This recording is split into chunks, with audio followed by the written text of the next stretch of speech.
Hola, de nuevo, muy buenos días. Vamos a continuar con nuestro curso de termodinámica de equilibrio de fases. En la sesión anterior quedó pendiente, nos planteamos un problema y lo dejamos pendiente. Ahí les hice la recomendación de que lo intentaran. Bueno, vamos a resolverlo, ¿no? Y una vez resuelto este problema, pues vamos ya a pasar a otra cosa, ¿no? Vamos a avanzar un poco en nuestro curso. Muy bien. Decíamos el otro día, ¿verdad?, que la temperatura de fusión normal del benceno es de 5.5 grados Celsius, o sea, son 278.65 Kelvin. Nos daba también la ecuación para el equilibrio líquido-vapor. Dijimos que ahí la temperatura debía estar en Kelvin, la presión en milímetros de mercurio. Y nos pidió calcular pues, lo que hemos calculado en los últimos problemas, ¿no? Prácticamente los mismos incisos de los últimos problemas, ¿no? Vamos a calcular la presión y la temperatura en el punto triple, y algunas otras cosillas que por ahí mencionamos, ¿no? Bueno, pues ¿qué tal si empezamos? Vamos a empezar con el punto triple, ¿no? Presión y temperatura en el punto triple. Si ustedes se acuerdan, espero que así sea, dijimos que la línea de equilibrio sólido-líquido, es esta línea, era prácticamente una vertical, ¿sí? Que su pendiente para la mayor parte de las sustancias era un poquito inclinada hacia la derecha, es decir, pendiente positiva, pero que era prácticamente una vertical. Si nos están diciendo que la temperatura de fusión del benceno es esta, pues entonces es esta temperatura. ¿Sí? Si esa temperatura se va a mantener prácticamente constante porque esta es casi una vertical, pues entonces esta temperatura es la de esta línea, que se mantiene prácticamente constante. ¿Sí? Constante no, pero nada más constante sí, ¿no? ¿Estamos de acuerdo? Bueno, muy bien. Si esa es la temperatura, pues entonces es la temperatura del punto triple, porque esta línea termina en el punto triple. Y si esta línea tiene esa temperatura prácticamente constante, entonces yo puedo decir que la temperatura del punto triple, pues es esta, ¿no?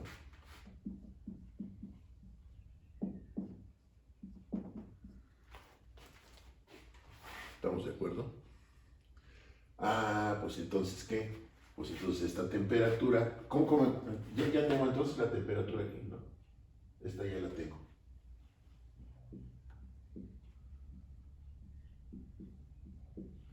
Me falta esta presión.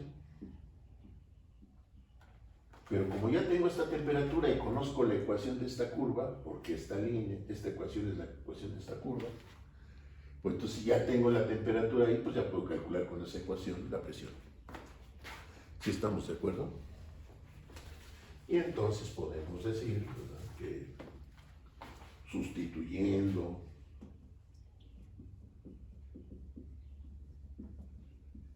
en la ecuación para el equilibrio líquido-vapor, pues entonces vamos a obtener que la presión de saturación en el punto triple es de 34.1 milímetros de mercurio. Entran, ¿verdad? ¿Estamos de acuerdo? También hay un dato que nos dieron también que no puse aquí. Letra H de fusión, 2351 calorías por mol. Sí se los di la vez pasada, pero ahorita no lo puse aquí. Bueno, muy bien. Ya estuvo. Ahora nos piden el inciso B, pues vamos a calcular la delta H de sublimación y la delta H de ebullición en el punto triple. La de fusión ya la tenemos, ¿sí? Entonces esa no la necesitamos calcular. Pero nosotros sabemos que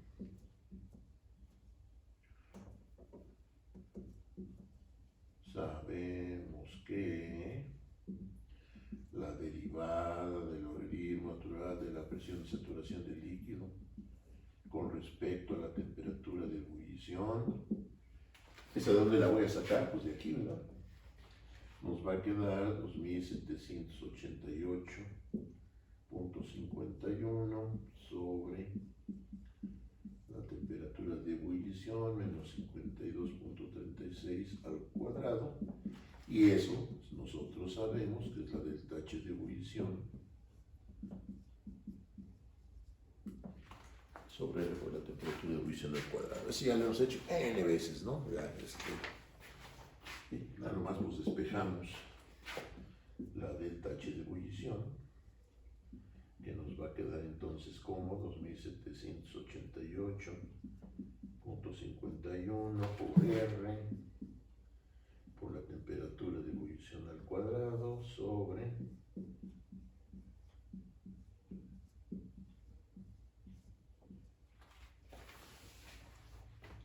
¿estamos de acuerdo?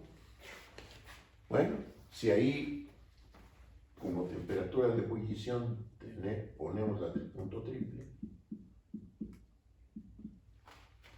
que ya dijimos que cuando salió, acá está 278.65 Kelvin.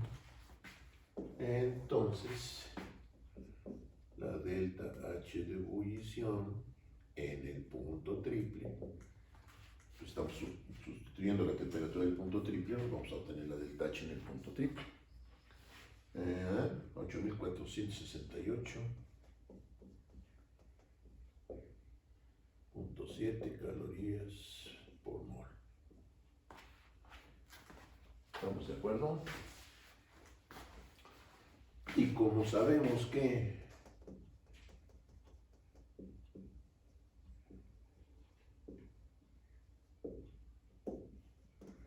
en el punto triple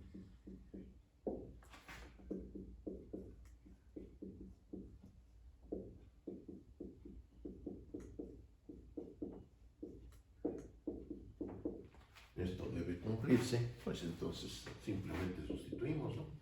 La difusión allá nos la dan 2351, la de ebullición la acabamos de calcular, 8468, y eso nos da entonces 10.819.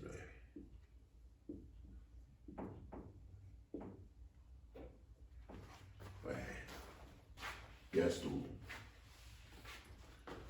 Ese es el inciso B, ¿no?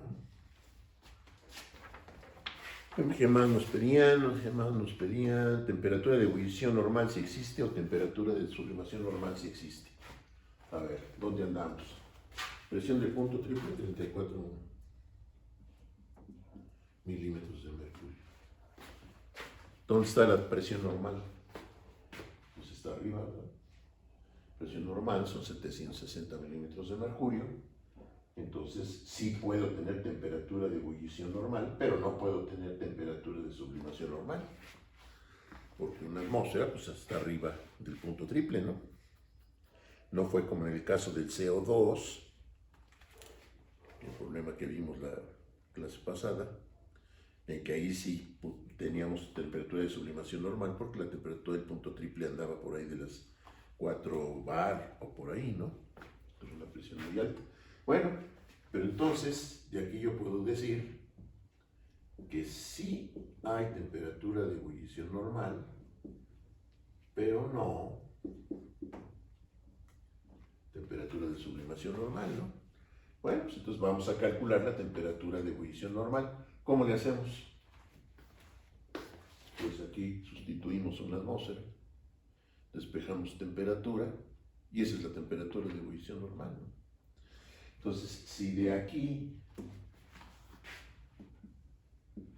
si de la ecuación para el equilibrio líquido-vapor despejamos la temperatura de ebullición, nos va a quedar así.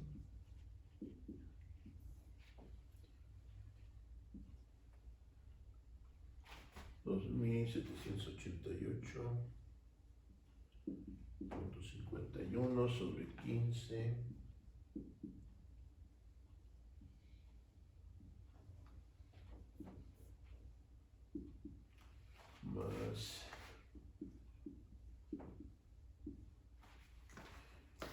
Aquí repito por enésima vez a la N.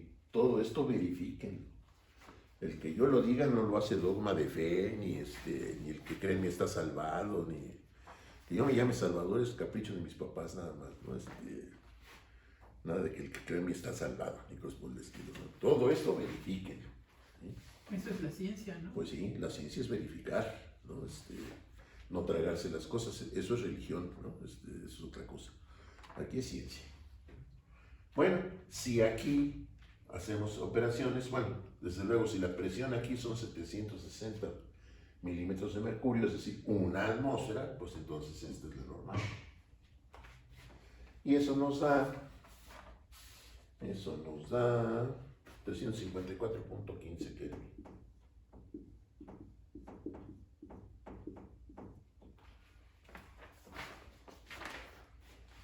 Ya tenemos la temperatura de ebullición normal. Pero en ese inciso nos dicen determinar la temperatura de ebullición normal si existe y si es el caso, la delta H de ebullición normal. Pero aquí ya tenemos una ecuación para la delta H. Aquí la obtuvimos. ¿Qué pasa si aquí la temperatura de ebullición es la normal? Pues entonces la delta H va a ser la normal, ¿no?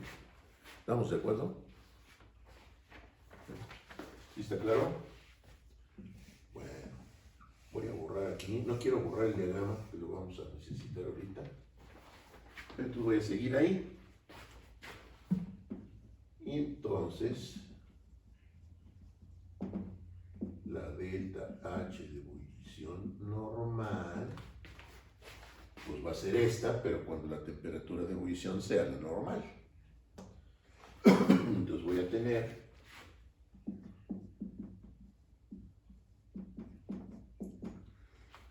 todo lo tenemos en calorías, pues entonces usaremos R en calorías. Por temperatura de ebullición normal, 354.15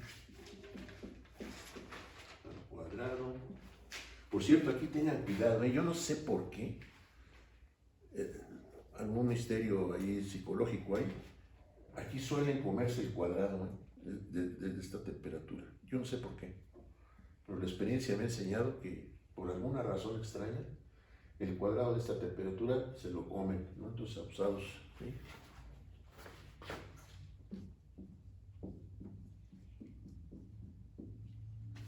Menos 52.36 al cuadrado.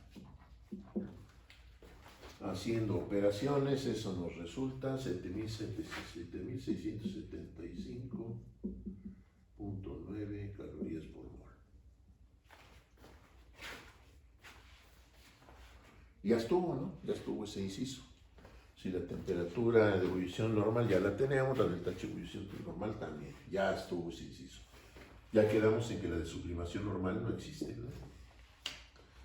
Muy bien, siguiente inciso. Sigue esta sustancia, la regla de Troughton. Vamos a recordar el asunto. ¿Qué dice la regla de Troughton? ¿Se acuerdan?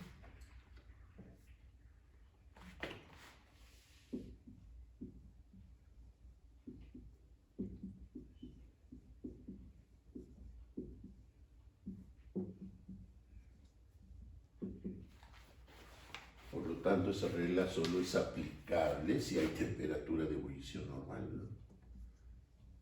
Y si no, pues no. Bueno, la delta H de ebullición normal ya la tenemos. Entonces esto va a ser 7.675.9 sobre temperatura de ebullición normal, que está acá, 354.15. Y esto da 21.67.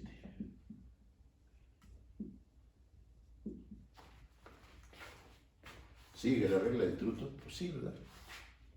Si la sigue. Si debe dar 21 y aquí me da 21.67, porque además aquí dijimos que esto no es igual, ¿verdad? Es más o menos 21. ¿Sí? Bueno, sí sigue la regla de Troughton. Lo cual significa entonces que el benceno, porque la sustancia con la que estamos trabajando es benceno, es no polar. ¿verdad? ¿Estamos de acuerdo? Esa sería la moraleja, ¿no? Ese cálculo de la regla de Newton, porque ya dijimos que era válida para sustancias no polares. Entonces, si la sigue, pues quiere decir que la sustancia es no polar. Muy bien. ¿Qué sigue?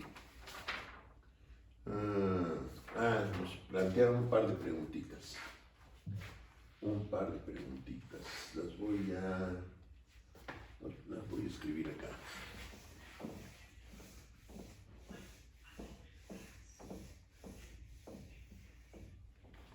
Nos dice que a 80 grados Celsius y 3 bar,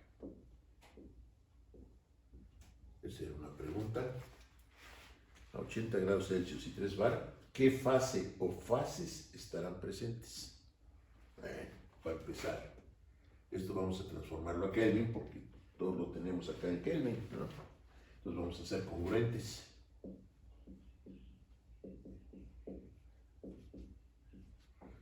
De 153.15 Kelvin. Le sumamos 273 y ya estuvo. Ahora, 3 bar. El otro día dijimos que un bar era más o menos 750 milímetros de mercurio. Esto también vayan metiéndolo en su formulario, esas equivalencias, ¿no? Un bar, ¿a cuánto equivale? Los valores de la constante R que hemos estado usando, todo eso vayan incorporando en su una tablita, en su acordeón ahí, en una tablita, ¿no? ¿Sí? Que lo tengan a la mano. Ustedes lo van a poder buscar. Yo no voy a estar en su casa viendo si consultan o no consultan, pero va a ser más fácil si ya lo tienen todo resumido, las fórmulas más importantes, los valores más importantes de las constantes, etcétera, etcétera. Si eso ya lo tienen ahí digerido, pues más rápido lo encuentran, ¿no? Y el examen tiene un tiempo límite. Claro. Bueno, muy bien. Entonces, un bar son más o menos 750 milímetros de mercurio. Por lo tanto, 3 bar, pues es 3 veces esto, ¿no? ¿Sí? 5 por 3, 15, 7 por 3, 7 por 5, 7 por 3, 21, 2250 milímetros de mercurio, si no me equivoco. ¿Estamos de acuerdo? Bueno, entonces estamos a 353 Kelvin. La temperatura de ebullición ya la encontramos. Cuando la presión es 760 milímetros de mercurio, nosotros encontramos que la temperatura de ebullición normal era 354.15 Kelvin. La temperatura de ebullición normal. Ya ubiqué eso en mi diagrama. Fíjense lo útil que es hacer el diagrama. Yo no me cansaré de insistir. Siempre hagan un diagrama. Eso nos ayuda a visualizar qué está pasando, ¿no? Bueno, muy bien. Vamos a ubicar esto. Perdón, esto. 353.15 Kelvin. Y estamos un poquito abajo de esta temperatura, ¿sí? 353.15 Kelvin. Y estamos a 2250 milímetros de mercurio. Aquí son 760. ¿Dónde andará 2220? Arriba. Entonces vamos a estar en la zona líquida. ¿Estamos de acuerdo? ¿Sí lo ven? Sí. Vale, estamos a 3 bar, 2250 Kelvin. 2250 Kelvin, está bastante más arriba de esto. Y la temperatura es prácticamente esta, un poquito más abajo. Entonces, ¿dónde andaré? Pues andaré por acá, ¿no? Entonces estamos en la zona líquida. ¿Cuál es entonces la respuesta para este inciso? A esas condiciones, ¿qué fase o fases estarán presentes? Pues líquido. Y va a ser un líquido comprimido porque no está en equilibrio con vapor ni nada. Pues ahí se llama, ustedes lo saben muy bien, cuando estamos lejos de de la situación de saturación, se le llama líquido comprimido, ¿no? Bueno, pero con que me pongan líquido, suficiente.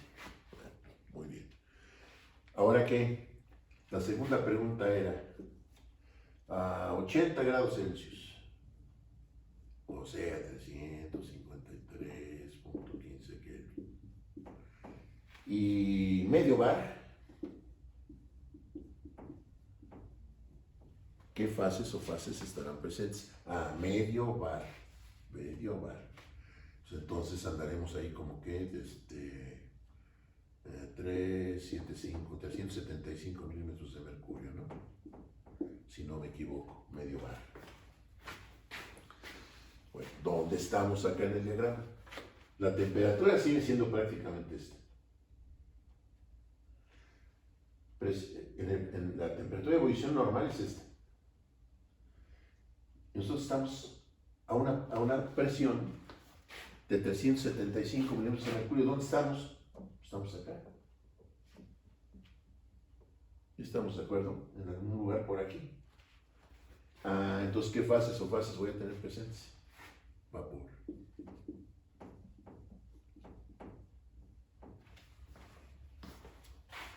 ¿Estamos de acuerdo? ¿Sí? Claro, como el agua y diáfano como el día.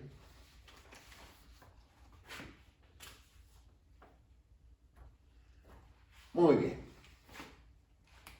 Con este problemita ya le damos mate a este tema, ¿sí? Vamos a avanzar un poco. Y vamos a empezar a hablar. Bueno, desde luego, si hay dudas, pues vuelvan a ver el video. Vuelvan a ver. Y Y también está tu verifiquen correo. las operaciones. Que no haya dudas, ¿no? De lo que estamos haciendo. Pero háganlo, ¿sí? No ahorita, sí. Y no hacen nada, ¿no? Háganlo.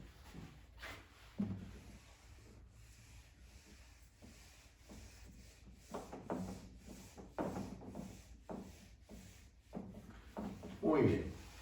Vamos a empezar a hablar de una propiedad termodinámica que va a ser muy importante para nuestro curso, que se llama fugacidad.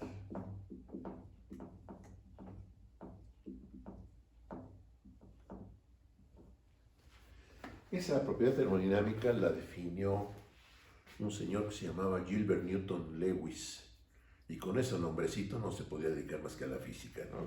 Alguien que se apellida Newton, no le queda más remedio, ¿no? Entonces, decíamos, fue culpa del señor Gilbert Newton Lewis, más o menos por ahí de 1920, por ahí. Por cierto, ese señor fue premio Nobel, ¿sí? Entonces, estamos tratando con gente seria, ¿verdad? Muy bien. ¿En qué consiste este asunto de la fugacidad? Pues vamos a escribir la mentira del día. Sabemos que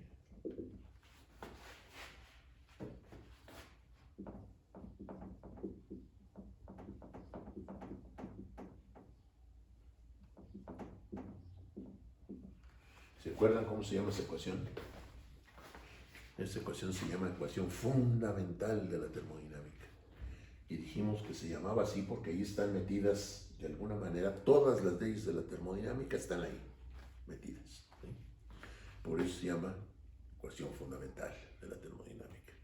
En algunos libros mencionan otras ecuaciones que les llaman también ecuaciones fundamentales, pero la fundamental es esta, ¿sí?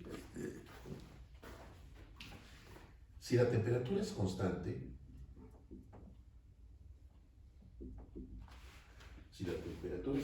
entonces se suman dos calacas, ¿no? Que no hay cambio en la temperatura.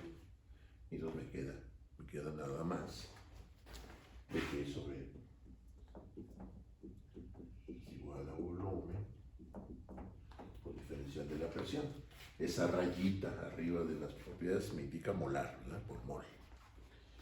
Bueno, ¿qué pasa si yo le aplico esto a un gas ideal?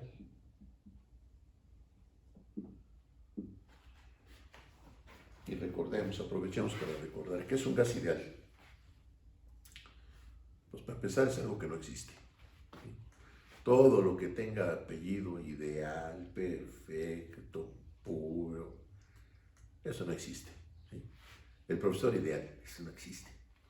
El alumno perfecto tampoco existe. ¿No? Estamos en la realidad. ¿Sí? Entonces,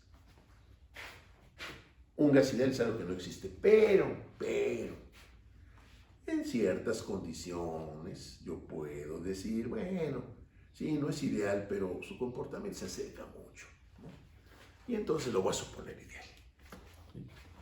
Por ejemplo, hace ratito el problema que acabamos de resolver, a una presión de 93 y feria milímetros de mercurio, la del punto triple, ¿será lógico pensar que a esa presión el comportamiento de un gas es ideal? Pues sí, estamos a una presión bajísima y esa presión muy baja, el volumen que va a ocupar el gas es enorme y entonces el volumen de las moléculas que, pues, es despreciable.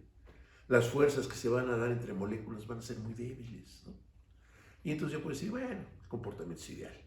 Ideal no, pero lo más ideal sí, ¿no? Bueno, muy bien. Entonces, si yo le aplico esto a un gas ideal, pues entonces la ley de los gases ideales me dice esto. Y si eso lo sustituyo arriba, pues me va a quedar que la diferencial de la energía libre molar va a ser entonces igual a esto. Pero de P sobre P, yo también la puedo escribir así. Por cierto, no he numerado aquí estas cosas. Voy a llamarla esta 1, 2, esta voy a llamarla 3. ¿Estamos de acuerdo? Esa ecuacióncita inclusive ya la habíamos encontrado por ahí hace tiempo. Cuando empezamos a ver energía libre y demás, por ahí resultó. Pero bueno, aquí lo estamos obteniendo de nuevo. Bueno, pero esto es cierto para un gas ideal. Para un gas real, o sea, para un gas de a de veras, ¿sí? Lewis dice, bueno, ¿qué pasa si yo esto lo escribo así?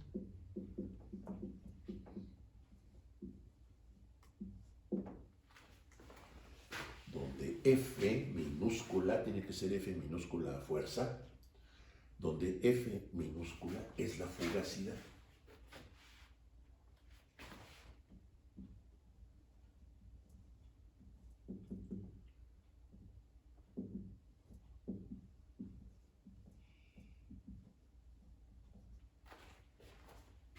Entonces, lo que Lewis propone es, bueno, esto es para un gas ideal. Para un gas de a de veras, yo voy a meter una nueva propiedad termodinámica, la que él llamó fugacidad, y que al sustituirla en la ecuación 3, nos da el cambio de energía libre de Gibbs para un gas real.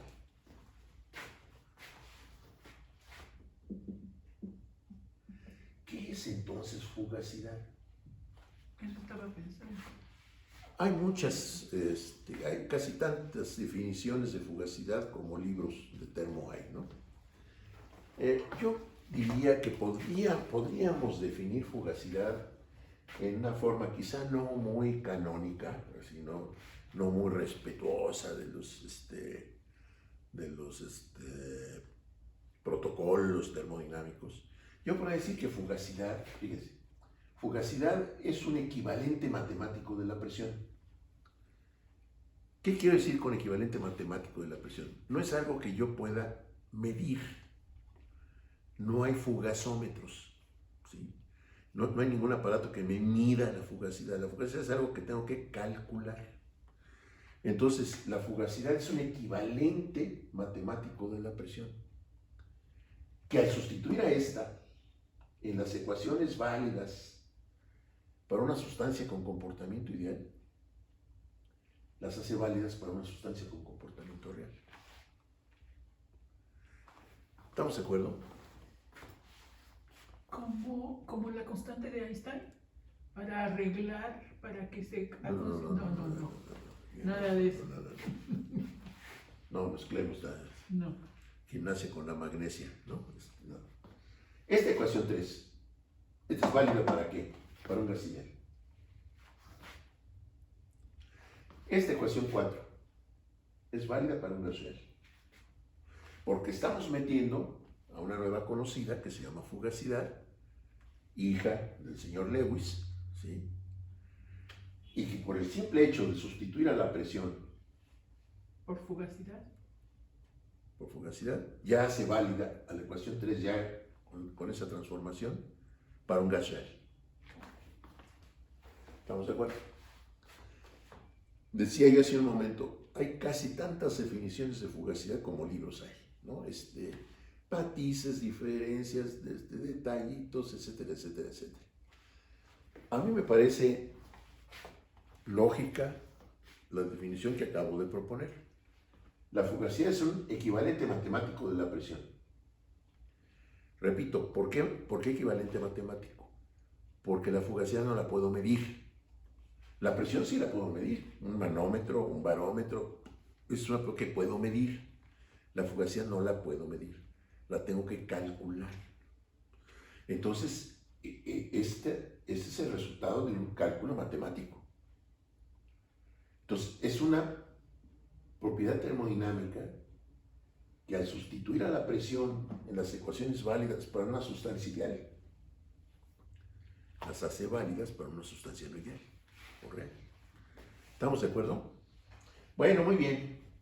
Si eso es cierto, entonces ya la ecuación 4 me mide el cambio de energía libre de Gibbs para un gas de veras, un gas real.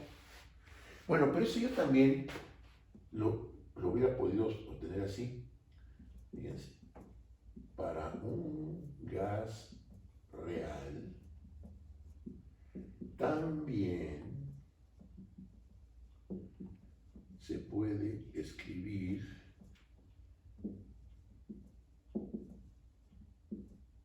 que, fíjense, vamos a la ecuación 1. Vamos a la 1. Yo la 1 la puedo escribir así.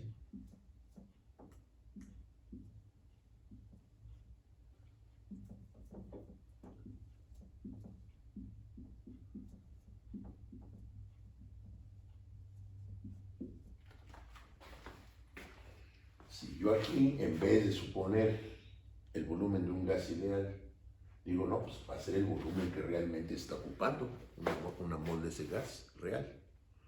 ¿Sí? Entonces, pues también lo puedo hacer, ¿no? Esta la voy a llamar 5. Bueno, y aquí va a ser su aparición en escena una vieja conocida de ustedes,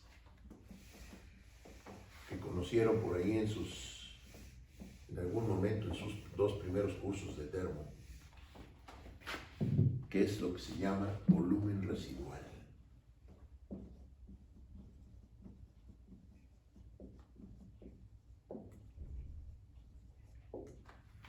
Y que se define así: alfa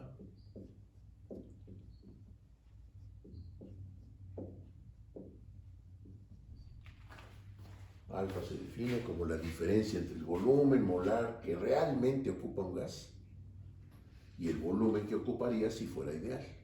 A eso se le llama volumen residual. ¿Sí? En algunos libros la definen al revés. Lo de menos. ¿Estamos de acuerdo? Bueno, de aquí yo puedo escribir que el volumen real, el volumen que realmente ocupa una mol de un gas de veras, va a ser entonces igual a alfa menos el volumen ideal. No, más, ¿no? Más. ¿Ok? Pero yo lo puedo escribir así.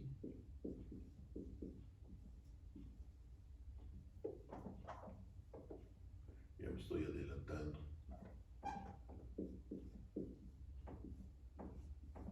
Esa igualdad los antes de acá, ¿no? Para un gas ideal, entonces eso lo puedo escribir así. Y entonces, a esta la voy a llamar 6. Bueno, no, mejor vamos a ir a la definición de volumen residual. Ya está la EMAP 7.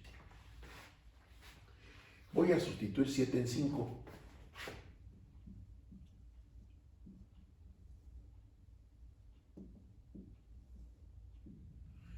¿Qué pasa si sustituyo 7 en 5? Pues me va a quedar esto, a ver si estamos de acuerdo.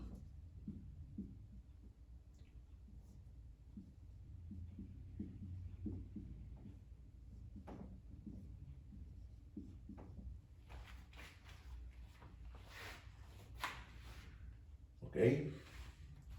¿Qué puedo escribir así?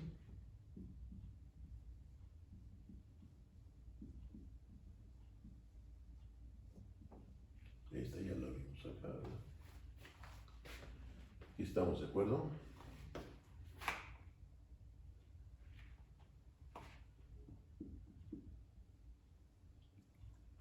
¿Estamos de acuerdo o no estamos de acuerdo? Bueno, pero entonces, 4 y 8 están midiendo lo mismo. ¿Cómo llegamos a la 4?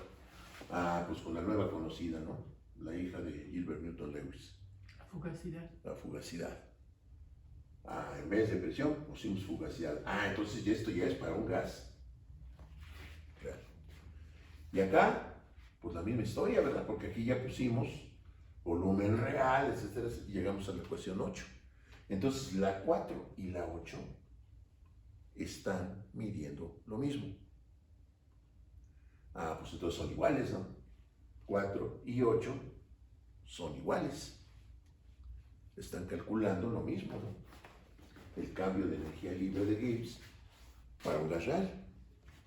Ah, bueno, entonces, ¿qué? Si 4 y 8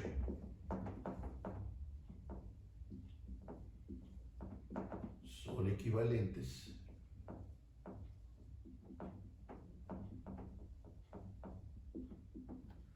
entonces yo puedo escribir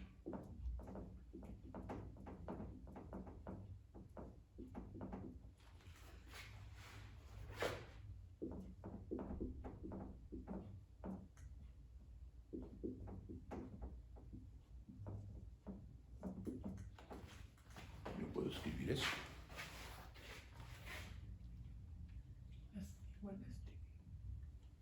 Son equivalentes, ¿no? Pues sí. Si yo calculo el cambio de energía libre con la 4, me tiene que dar lo mismo que si lo calculo por la 8. Por lo tanto, las dos ecuaciones son equivalentes y por lo tanto los segundos miembros son iguales. Pero esto también lo puedo escribir así.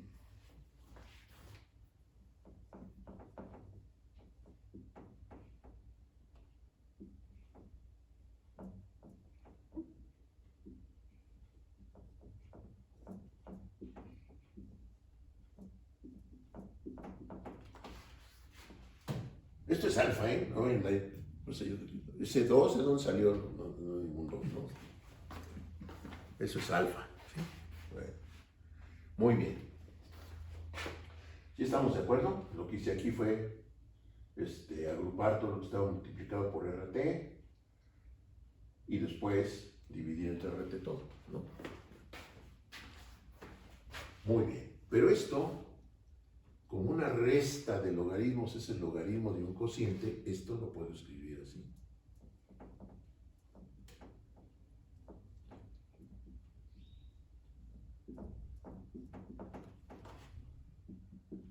Y esta le toca ¿a qué? A 9.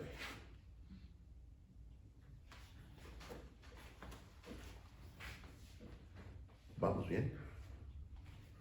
Bueno, muy bien. A esta cantidad, F sobre P, se le ha dado un símbolo, que es la letra griega phi. Y esa phi es lo que se conoce como coeficiente de fugacidad.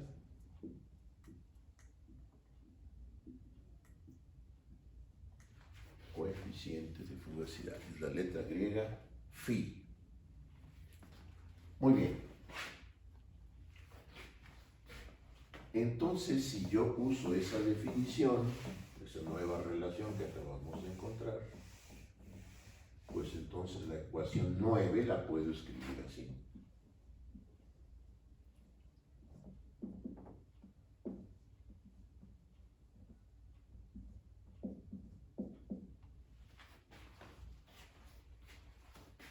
¿Estamos de acuerdo? Pero aquí fíjense en un detalle. Fíjense. ¿Cuánto valdrá phi para un gas ideal?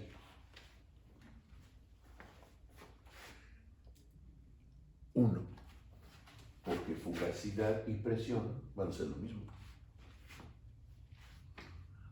¿Sí estamos de acuerdo? Entonces, para un gas ideal, phi vale 1. Eso vale la pena anotarlo, ¿no? Vamos a ponerlo entre paréntesis.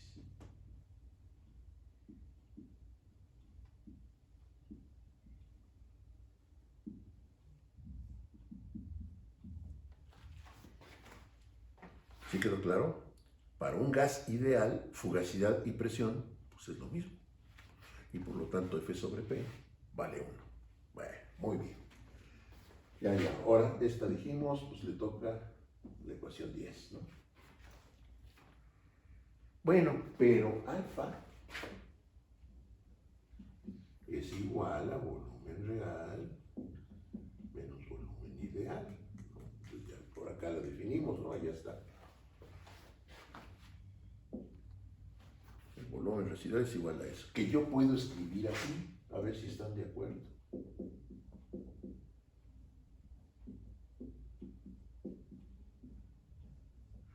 Donde Z es el factor de compresibilidad, que es una medida muy vieja para medir la no idealidad de un gas. Para un gas ideal, Z vale 1. Mientras más diferente de 1 sea Z, menos ideal es el gas. Es más, fíjense, si Z es mayor que 1, si Z es mayor que 1, el volumen real es mayor que el ideal. ¿Y eso qué implica? Que están dominando las fuerzas de repulsión. Por eso el volumen del gas real es mayor que el del ideal. Si Z es menor que 1, entonces el volumen del gas de veras es más pequeño que el ideal. Eso que implica que los que están dominando son las fuerzas de atracción. Entonces, no es nomás calcular Z. ¿Qué me está diciendo ese valor de Z? ¿No? Eso es algo que ustedes están poco acostumbrados a hacer. Y que yo les recomiendo que empiecen ya a hacerlo así. Ya lo he dicho N veces. De nada sirve hacer un cálculo, aunque esté bien, si ese cálculo no me dice algo. Me tiene que dar información sobre el sistema que estoy tratando, sobre el proceso que estoy tratando. ¿Cuánto vale Z? Pues vale 0.8. ¿Sí? ¿Y? No, pues es 0.8. ¿Sí? ¿Y eso qué? ¿Qué implicaciones tiene que Z sea 0.8 o que sea 1.2? Eso tiene implicaciones. Y eso lo tengo que analizar. ¿Sí? ¿Estamos de acuerdo? Si Z es 1, pues tengo que ideal. Pues sí. Ni atracción ni repulsión, sino todo lo contrario, ¿no? ¿Estamos de acuerdo? Bueno, muy bien. Si esto es cierto, entonces esto yo lo puedo escribir así.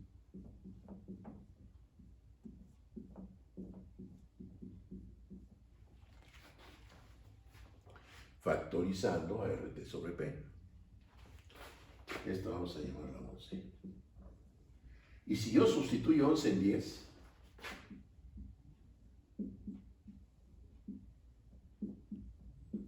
¿qué?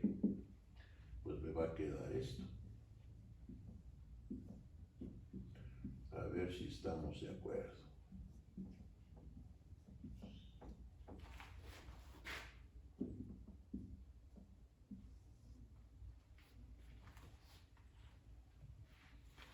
A ver, vean. ¿Qué pasa si sustituimos 11 en 10?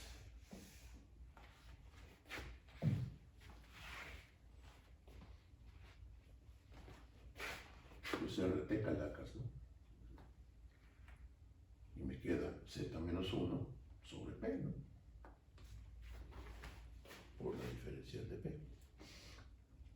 Bueno, sí, pero entonces 10 y 12 pues, son equivalentes, ¿no? Son equivalentes. Las dos me permiten calcular lo mismo, ¿no? Y son ecuaciones diferenciales, porque están escritas en términos diferenciales, ¿no? ¿Qué es una diferencial? Incrementitito. Entonces, 10 y 12 están escritas en términos diferenciales. Y ya he dicho varias veces que una ecuación diferencial rara vez sirve para algo. Para que sea útil hay que integrarla. Bueno, vamos a integrar. Vamos a integrar entre límites, pero los límites los vamos a discutir ahorita.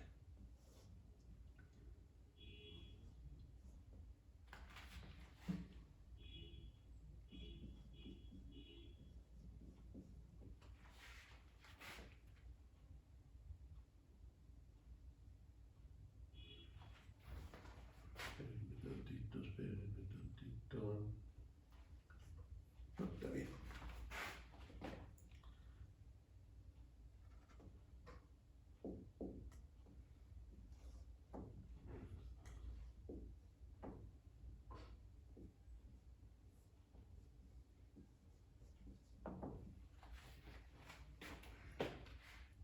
Son equivalentes, ¿no? Bueno, pero dijimos vamos a integrar entre límites. ¿Qué pasa? Me conviene que como límite inferior de mi integral, tenga yo una cantidad conocida.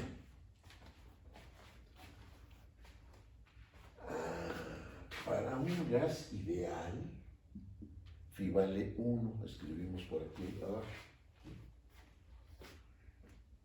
¿Estamos de acuerdo? Espérenme, aquí ando arrastrando un error desde ese rato. Espérenme. Porque aquí en esta alfa me comí una diferencial de P.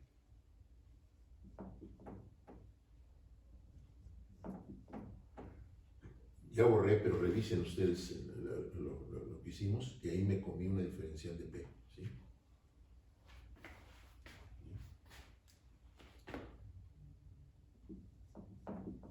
Está acá, me falta también. Una disculpa, ahí me distraje y me comí una diferencial de P. Revísenlo, por favor, ¿sí? Bueno, decía yo, me conviene que como límite inferior yo tenga una cantidad conocida. Nosotros dijimos que para un gas ideal, phi vale 1. ¿Estamos de acuerdo? ¿Cuándo un gas de a de veras tiende a comportarse como ideal? Cuando la presión es muy baja. ¿Cuándo va a ser ideal? Pues realmente nunca. Porque para que pudiera ser ideal, la presión necesitaría ser 0. ¿Sí? Si yo tengo un gas a 100 atmósferas, ¿será ideal? No. Pero voy bajando presión. A 10 atmósferas, bueno, pues a lo mejor. A 1 atmósfera, bueno, casi ideal. A media atmósfera, no, pues ya es muy cercano a la idealidad. A 0.001 atmósferas, no, pues ya es prácticamente ideal. Pero ideal, ¿cuándo va a ser? Cuando la presión sea 0.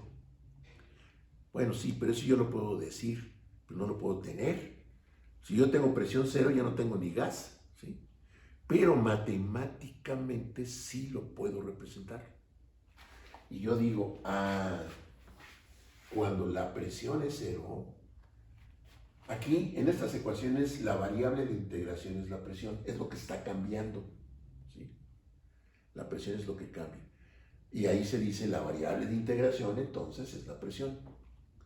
Si la presión es 0, matemáticamente hablando, ¿qué estoy diciendo físicamente?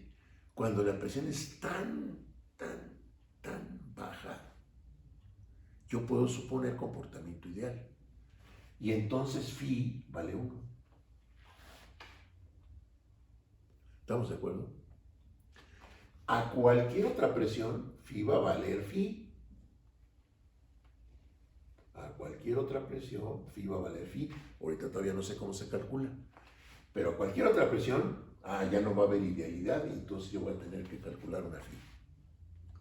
La misma historia acá.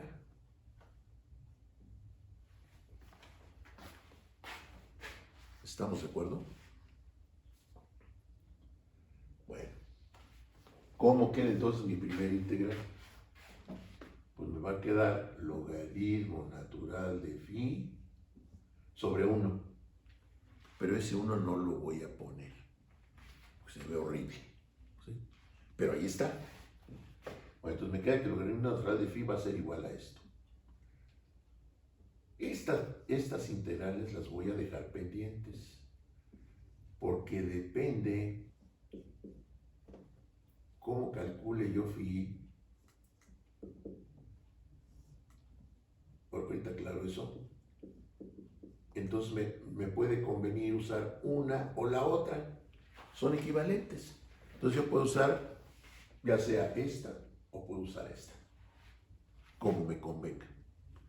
Y esa conveniencia va a depender de con qué cuento, qué voy a tomar, qué voy a considerar para calcular phi. ¿Está claro? Bueno, entonces estas las vamos a dejar pendientes. Nos vamos a numerarlas, ¿no? Cabalístico 13. ¿Sí? Bueno. Ahora, ¿cómo calculo phi? Porque para calcular fugacidad yo necesito primero calcular phi. Ya que tenga yo phi, entonces ya puedo calcular la fugacidad. Bueno. Cálculo de phi. Vamos a poner ahí como título, ¿no? Cálculo de phi. Hay en general 3 métodos para el cálculo de phi. El primero, el segundo y el tercero. Primer método. A partir de correlaciones generalizadas.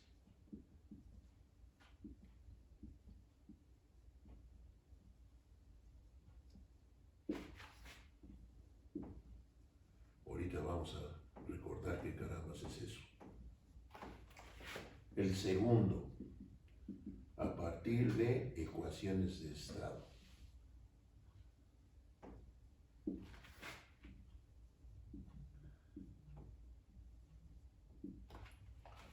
Y el tercer método, a partir de datos experimentales.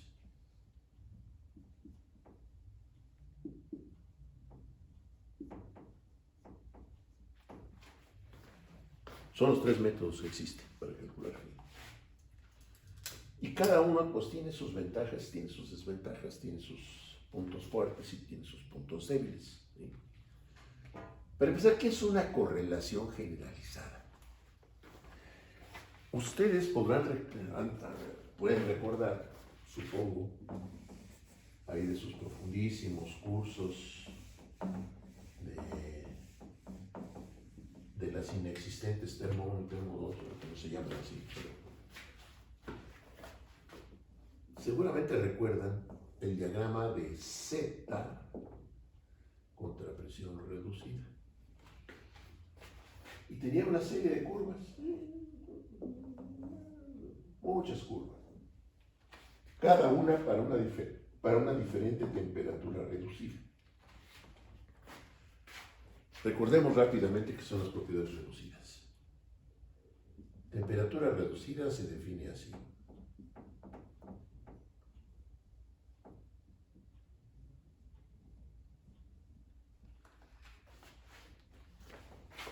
Presión reducida se define así.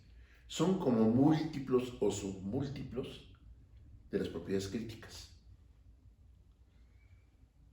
Si temperatura reducida vale 2, quiere decir que estoy en una temperatura el doble de la temperatura crítica de la sustancia de que estoy hablando. Si presión reducida vale 0.5, estoy en una presión que es la mitad de la presión del punto crítico, de la presión crítica. ¿Sí? Entonces son múltiplos o submúltiplos iguales de las propiedades críticas. Ustedes vieron ahí en ciencias básicas, en sus primeros cursos, este diagrama. ¿Qué necesitaban para leer Z? ¿Qué es Z? Dijimos ahorita, pues una medida de la no idealidad del gas, ¿no? Aquí todas estas curvas coinciden aquí en un valor, que es 1. Pues sí, a presión reducida a 0, que estamos diciendo realmente a presiones muy bajas, el comportamiento es ideal, ¿no? Es lo que estamos diciendo. Bueno, pero ¿qué necesitaban ustedes para encontrar Z con este diagrama? Pues saber el valor de la temperatura reducida y de la presión reducida. Con el valor de presión reducida entraban hasta la curva correspondiente a la temperatura reducida y leían Z. ¿Les importaba qué gas era? No.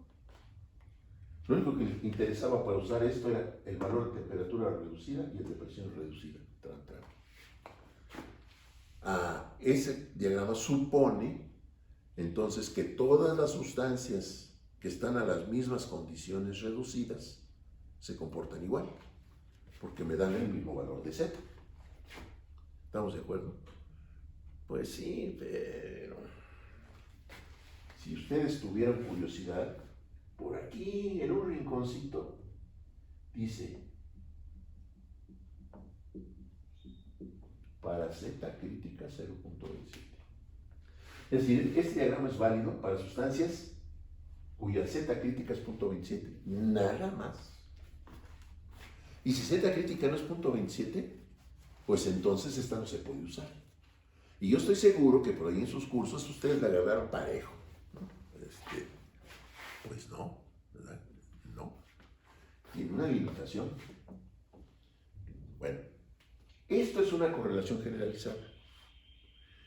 ¿Qué es una correlación general? Es una correlación que tiene implícito que todas las sustancias se comportan igual si están a las mismas condiciones reducidas.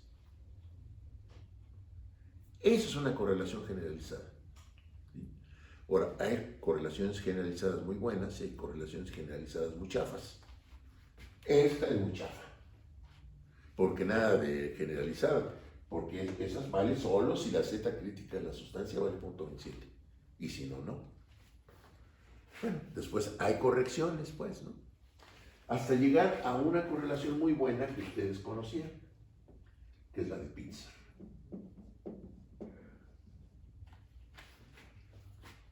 No la voy a recordar ahorita. Pero esa la conocieron ustedes, correlación de Pitzer. Es muy fácil de usar, muy directa. Y sería este caso. Esta, para los ingenieros, está que ni mandar a hacer, porque es muy buena y es muy fácil de usar. ¿Sí? El segundo método es a partir de ecuaciones de estado. Esa no tiene muchas complicaciones, pero tiene un problema. Yo necesito saber qué ecuación de estado debo aplicar. ¿Ustedes por qué creen que hay 100 ecuaciones de estado? Fácil, las hay, ¿eh? Las que están en los libros han de ser 10, 12, cuando mucho. Pero hay muchas. ¿Ustedes por qué creen que existen tantas ecuaciones de estado? Pues porque alguna ecuación de estado se acomoda mejor a ciertos tipos de sustancias y otra a otro tipo de sustancias. Es más, para un mismo tipo de sustancias, una ecuación puede funcionar muy bien a ciertas condiciones y a otras condiciones funciona bien otra. Eso necesito saberlo. ¿Por qué se llaman ecuaciones de estado? ¿Qué dijimos que era estado? Por allá al principio recordamos eso, ¿se acuerdan? Que dijimos que era conjunto de valores de ciertas propiedades llamadas de estado que definen la situación en que un sistema se encuentra. Bueno, una ecuación de estado pretende eso, con base en ciertas propiedades de estado, definir cómo está mi sistema. ¿Es un gas? ¿Es un líquido? ¿Qué cosa es, no? Generalmente, las ecuaciones de estado funcionan muy bien para gases. Para líquidos ya no tanto. ¿Sí? Hay algunas que funcionan mejores que otras, pero con sus asegúnes, ¿no? Bueno, este método, entonces a partir de ecuaciones de estado, no es muy difícil de aplicar, pero yo necesito saber qué ecuación de estado voy a aplicar. Y para eso necesito irme a la literatura especializada. porque no es nomás que me late que esta. Pues no, ¿verdad? Necesito saber, a ver, voy a trabajar con isobutano. ¿Qué ecuación de estado me describe mejor el comportamiento del isobutano? Ahora, hay unas que son de uso general. Pues sí, pero toda ecuación de uso general tiene sus asegúnes, ¿no? A lo mejor se ajusta bien, a lo mejor no se ajusta tan bien, etc. Bueno, entonces esta tiene ese problema. El último método, a partir de datos experimentales, se supone que es el mejor. Pues sí, porque estoy contrastando con la realidad. ¿Sí? Me voy al laboratorio, me paso 2 meses ahí experimentando para encontrar ciertos parámetros que necesito para el cálculo de phi. Pues sí, pero no voy a ir a hacer mi experimento una vez. Eso lo hacen ustedes en las prácticas de laboratorio rogándole a Dios que salga, ¿no? Llegan y pues a ver cómo me va, ¿no? Y hacen el experimento una vez. Eso en la realidad, en un caso de investigación científica, eso no se hace así. Esa primera vez es para ver si no hay fugas en mi equipo, si todo está bien montado, si, etc. Y luego lo hago, no sé, 10, 15 veces. Y aquellos casos en que mis datos se disparen del plan, esos los descarto. Y después hago un análisis estadístico y probabilidad de mis datos. Hago un ajuste y etc. Eso sí va tiempo. Voy al laboratorio a invertir mucho tiempo. Y después tengo que jugar con mis datos también mucho tiempo para llegar a valores aceptables de los parámetros que ando buscando. ¿Sí? Bueno, pues pues es más cuando le quiero echar mucha crema a los tacos, ¿no? Ahí ya una tesis de maestría o cosa por el estilo que valga la pena que invierta yo tiempo, esfuerzo, etcétera, para encontrar los datos que necesito. Teóricamente es el mejor. Pero si yo estoy en la industria, haciendo un cálculo industrial, pues no le voy a decir al patrón, pues, en 2 meses regreso, porque me voy al laboratorio porque necesito unos datos. No me dice, oiga, aquí yo no le pago porque se va a ir usted al laboratorio, ¿no? Correlaciones generalizadas. Por eso el método de correlaciones generalizadas es el que más se usa, ¿no? Bueno, bonito y barato, ¿no? Entonces... Y el otro método podría ser cuando el valor del producto que se va a sacar es muy importante, ¿no? Pues... y hay tiempo, se va a cambiar el proceso o algo pues así. Sí, aunque se me hace demasiado, ¿no? Pero bueno, pudiera ser, ¿no? ¿Estamos de acuerdo? Bueno, la próxima clase vamos a empezar a hacer esto. ¿Sí? Vamos a pelearnos primero con el primer método, correlaciones generalizadas. La vamos a recordar, la de correlación de Pitzer, que es la que vamos a usar aquí en este curso. La vamos a recordar, es una muy buena correlación, yo la he usado mucho para muchos cálculos y el acercamiento con la realidad es muy bueno, ¿no? Entonces, por eso se usa mucho. Y además es ingenieril, ¿no? Es máximo beneficio con el mínimo esfuerzo, ¿no? Bueno, bonito y barato, ¿no? Órale, ¿sí? De cualquier manera vamos a ver los otros, ¿no? Pero vamos a ponerle más énfasis al más práctico. Sobre todo porque esto es para sustancias puras. Pero nuestro curso no termina con sustancias puras, vamos a ver mezclas. ¿Sí? Y en el caso de mezclas, la que más se usa ahí, sí, ya sin lugar a dudas, es la correlación generalizada, ¿no? Por muchas razones, ¿no?